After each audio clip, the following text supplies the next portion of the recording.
is never a lie. The truth is never a lie. So remember that. The truth is never a lie. We're dealing with the fabric here of reality.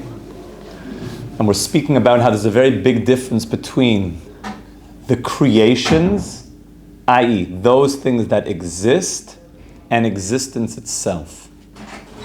And in this ikr, this core point, which is that there is those things which exist and the existence itself. So you could have such a thing where there's a sun which is part of existence, but it's not the existence. This is something we need to understand as we're wrapping up this fourth of the Ikarim.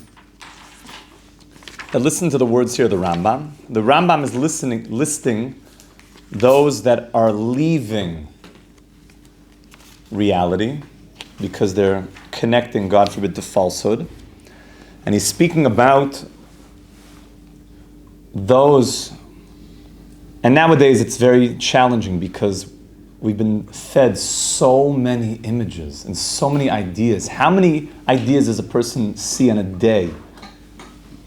When I was growing up, the only things that would come in, I came in when TV was starting to, but we didn't really have much TV in the house. My mother is a wise woman and understood you don't just let this thing, do whatever. You got to keep limitations on it. But more or less billboards, a billboard.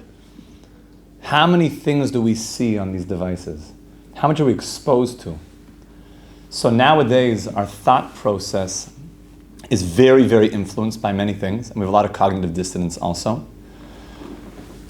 So this that the Rambam says, if a person is mixed up in these things, he's leaving reality. I want to suggest that a lot of this is not decisions that people have made. They've just been exposed to so much interesting, very influential thinking that they don't even know what they think anymore. They don't even know where it came from. You know what influential media is? When you watch a movie, you're in it. It's so subtly influencing everything. Everything. You are being brainwashed, literally. Okay? Now, and I don't mean washed in a nice way. It's nice to be washed. This is brain tinkered with and rewired. And that should be something to think about. What am I exposing myself to? So this that we're going to say from the Rambam, that a person is mixed up with certain things, I think a lot of it is that he's been exposed to so much that many people have not kind of calmed down their mind. Let me actually think out what I believe in. It's just kind of a jumble. It's a lot of stuff firing off in there. When you come to learn Torah, what we want to help you to do is to organize your thoughts and to actually own your thoughts, to become in control of your thoughts, to see, okay, let me just organize what's going on in my mind. Let me now see, whoa, where did that come from? And let me decide now, okay, I don't think that's actually authentic to what I believe in. It's just kind of passing through. So one of the things about being yeshiva is learning to organize the way that I think. So before I wanted to say this, I just wanted to say that as a preface, is that this that the Rambam says, that a person who is mixed up in certain things is like leaving the world. I think many who are thinking, God forbid this way, are not making strong conscious decisions. They've just been so hardwired with certain nature, nurture, much more nurture. So the Rambam says, a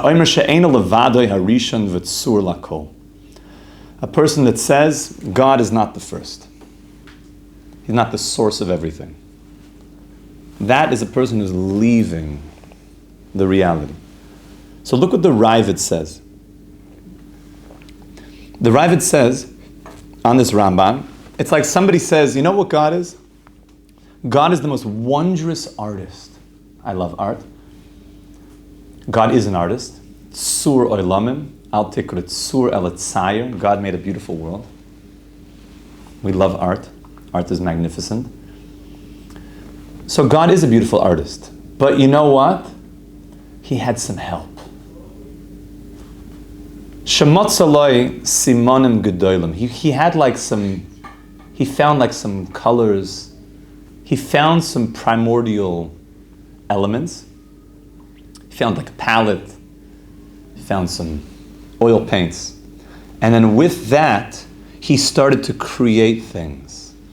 Toyu vavoyu, choshech, mayim, ruach, ubehem osa masha osa. He took these elements as if to say that God wasn't the first. He's there. And then he found some molecules, elements. And then he's the artist that started to put it all together.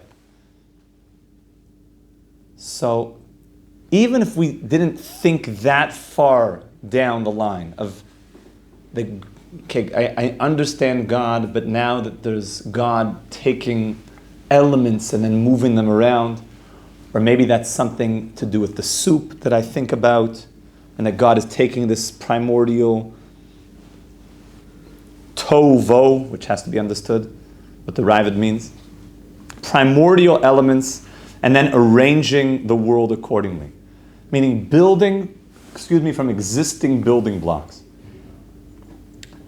So that, says the Rambam, takes a person out of reality. God is the first. In other words, nothing happens without God. He didn't find anything, they're all coming out of him. Which means we can accept all of these elements. And if you read the creation account, we account for all sorts of very detailed elements being created and existing. But all of those elements did not exist before God created them. This is very fundamental. Yeah, so far so good, my friends. And we said, how did those things all come into being? Through Ratzon, through God's will. And we said Ratzon is the same gematria as Makor, which is the same gematria as Shmoi. God's names, when you connect to the names of God, that's a way that you're tapping in to the purpose of each thing as God is willing it into existence. Okay? And we said that names are only important when you have a name in relation to somebody. Now, Yosef, I need to have Yosef because I need to relate to you. But the name is really an entry point to you, your soul. Your soul is coming through your name. So even God's names is not God. He's beyond his names. But they're entry points to connect to Hashem. Then there's something that we mentioned a number of months ago, which has to be mentioned again. We just had it in the parsha. That how did last week's parsha end? Not the greatest incident. The Tower of Babylon.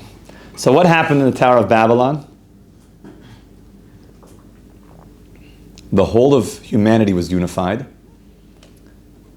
but they were unified for not a good reason. So the Medrash says it like this: V'yikol ha'aretz safa achas v'dvarim achadim v'hi b'nosam mikedem, and they traveled from Kedem. Okay, they were traveling from Kedem. V'yimtzu bika, and they found a bika. They found a valley. Be'eretz shinar v'yashvu sham. That's what the Torah says. So Rabbi Eliezer, the son of Rabbi Shimon, says, Ve'hisu atzman. What does it mean they traveled mikedem? It wasn't a location. It was also a location. But Eretz Shinar was also the place where all of the bodies of the Mabul went, which were also them spiritually connecting to the evil of that generation from before. That's why, be careful. Don't go to... Okay, there's a lot to be said here, which we can't say all here, but not a simple thing. If people did evil things, you don't want to go to that place that the evil was done, because there are people that do things like that, God forbid, because you could tap into the energy of that thing, God forbid. That's very not a good thing to do, if that's even English, but I think you understand what I mean. So they went to that same place to make that Migdal Bavel. Rabbi Eliezer Rabbi Shimon Omer so now we're going deeper. What does it mean they traveled from Kedem? They traveled and took themselves mikadmunoi shel olam. They traveled away from the concept now that God is kedem. Kedem means the beginning. They wanted to reject that there's a beginning. And they wanted to all say, if we could all reject together that there's a beginning, then that will become God's will. And now we'll shift the entire of existence into a new existence that does not have God. That was their plot. Amru Kiev Sheinu Loi Boy V'Loi Belukusa. We don't want God, we don't want. They wanted to remove God from the story. So this is one of the severe things of not appreciating beginning, that there's beginning. So far so good, my friends? Okay, let's go one step weiter. What does it mean that there's end? That God is the end. End means that there's a purpose. That everything is going somewhere. There's a famous idea that how do we know that everything is going somewhere? So the mitzvah of believing in God, the Torah says, Anochi Hashem Elokecha. I am the Lord. And then what does the Torah say after that? Asher Etzeicha Me'eretz Mitzrayim, that I took you out of Mitzrayim. Why does God say, I am God who took you out of Mitzrayim? What's with Mitzrayim? We spend a lot of time thinking about Mitzrayim. Why is that? Why are we so into that? Because that God took us out of Mitzrayim means is that God is interested and He's with us. It's not that there's a God, but He's distant from us, but that there's a God and He's with us. He heard our cries and He is influencing our life down here. That's why almost everything we do, everywhere you look as a Yid, you're always hearing Zeichel Yetzias Mitzrayim, put in tefillin, Zeichel Yetzias Mitzrayim. Everything is always bringing me back to that.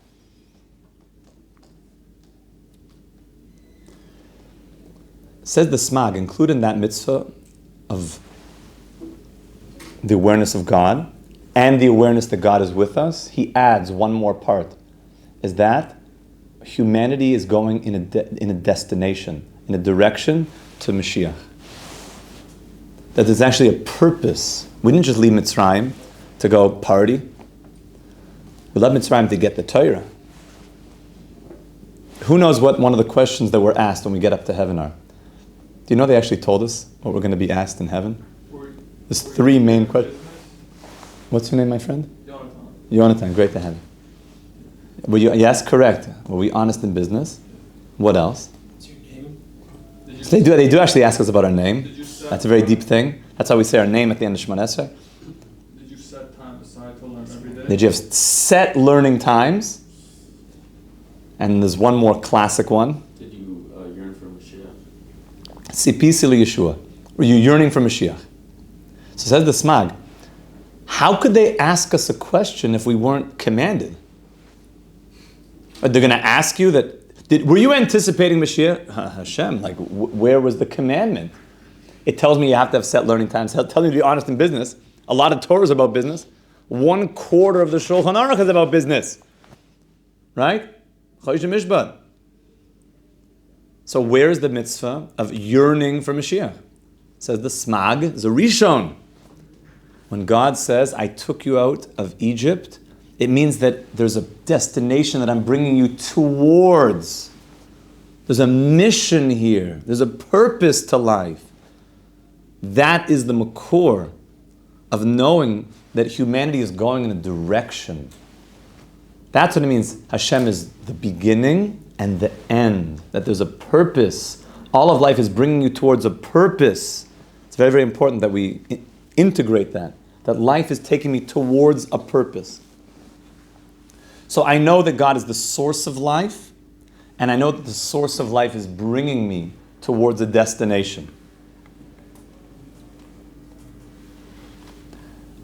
I want to just end with one more thing regarding this topic, and then tomorrow, Mirz Hashem, we're going to start the 5th Iker, which we said is all about prayer, and that the only destination is God, and that this is going to take us into topics of idol worship. Don't worry, we're not going to practice any over here.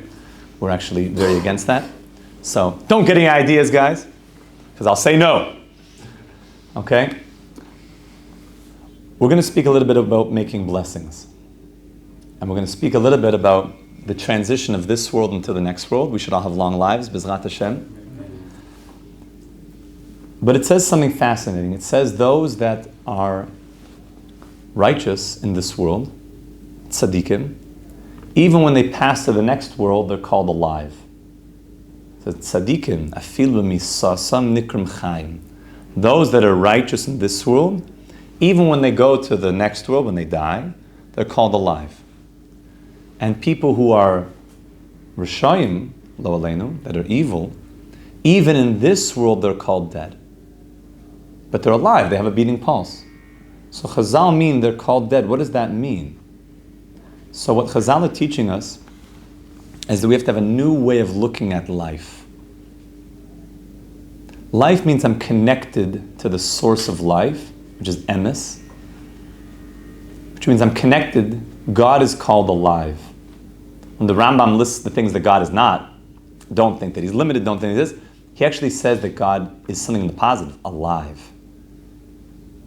God is alive. God is called alive. And alive means I'm connected to the reality of God, which is that God is the beginning, i.e., that nothing existed before God willed it into existence, and that life is going somewhere. There's a destination. So the tzaddik who understands that, and he spends his whole life here, through free will, tapping into that reality, once he's not bound by the Yetzer Hara anymore, he's even more connected to that reality and the destination and where things are progressing and going towards.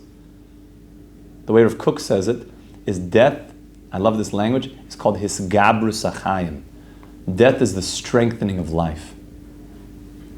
Hisgabrus achayim is just more life for those that connected to life. Because now they see the clear picture. You're the Rishon, you're the Achron. You see where everything is going towards. See the whole storyline and where it's all going. So the tzaddikim, even misasim, they're called alive. Because they were so tapped into life here, which is God, that as the Yetzer Hara and the veils of this world remove, and their eyes are not as sludged over anymore, they see life as it is. But the Rishayim, sadly, who in this world are rejecting life by doing averas, God forbid, is they're removing, they're leaving. So even when they're alive, they're not here. They used free will to leave, not to the Rishon, like the Rambam saying, or the Achron. They don't see anything going anywhere. But the tzaddikim, afilu b'misasam nikrim Chaim. So we should be zoicha, my dear friends, to integrate this 4th Iker. I'll have to speak about brachas another time. Because Hashem said, I want to give you the whole world. I want to give you this world. I want to give you this world to connect it to me. I'll just leave you with one more Gemara. The Gemara says something very, very famous. The Gemara says, anybody who takes from this world, apparently it's only 10:30 in the morning. Looks like we have another 7 hours for sure. 42? 3:42. 3 more minutes of share. We'll try to put 7 hours of information into 3 minutes. So the Gemara says, anybody who takes in this world without making a bracha is called stealing. It's called stealing. What he steals, I'll let you guys think about that. He steals the food. Seemingly that's a simple explanation. Rashi says he steals the bracha. I'll let you guys think about that, Rashi. He stole the bracha. And then the Gemara says something very, very fascinating. It brings a seemingly contradiction. It says 2 verses from King David. The first verse says, Lashem ha'aretz u'maloya. To God is the land and everything that's in it. So who does the land belong to? To God. Lashem ha'aretz u'maloya. But then King David says, Hashamayim, Shamayim Lashem, V'oretz Nasan Livnei Yadam. I'm still coming off hot from Sukkot. So the land was Hashamayim Shamayim Lashem. The heavens are Hashem's, but the land was given to us. So wait a second. King David, does the land belong to God? Lashem ha'aretz u'malaya. Or does the land belong to us? Ve'aretz nasan livnei adam. So the Gemara says it's not a contradiction.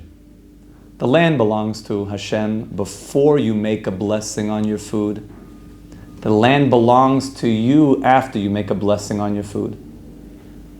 Before you make a blessing on your food, you're really out of the experience that everything is flowing out of God consciousness. God is the Rishon. God is the source of everything. So it's like you're out of the storyline. It doesn't belong to you. But as soon as you make a blessing, and a blessing means connection, bracha means flow, that there's an open pipeline coming down, and that you're in this flow now, Hashem says, I'm going to give you this land. This land now belongs to you. You connect it to the source. Anybody know what the word baruch means? Don't say blessed. That God, you're the source of all the blessing. When you say baruch, you're the makor habracha, makor gematria shmoi, gematria rotzen. You're the makor, you're the source, you're the rishon. I'm connecting that all of this is coming from somewhere. And I realize Hashem says, I'm going to give you this land because I want you to bring this land to its completion. We're partners with Hashem in this journey. We should be Zaycha Mamish, integrate this Iker, and we should be Zaycha Mamish to be people connected to truth. The truth is never a lie. Should be Zaycha Mamish to the entire Torah Kula, to the bracha, and see bracha, Yemale ha'aretz de'as Hashem k'mayim liyam mechasem u'g'mashit tzidkeinu b'mher v'min. Amen. Have a wonderful day, my friends. Tomorrow, tefillah.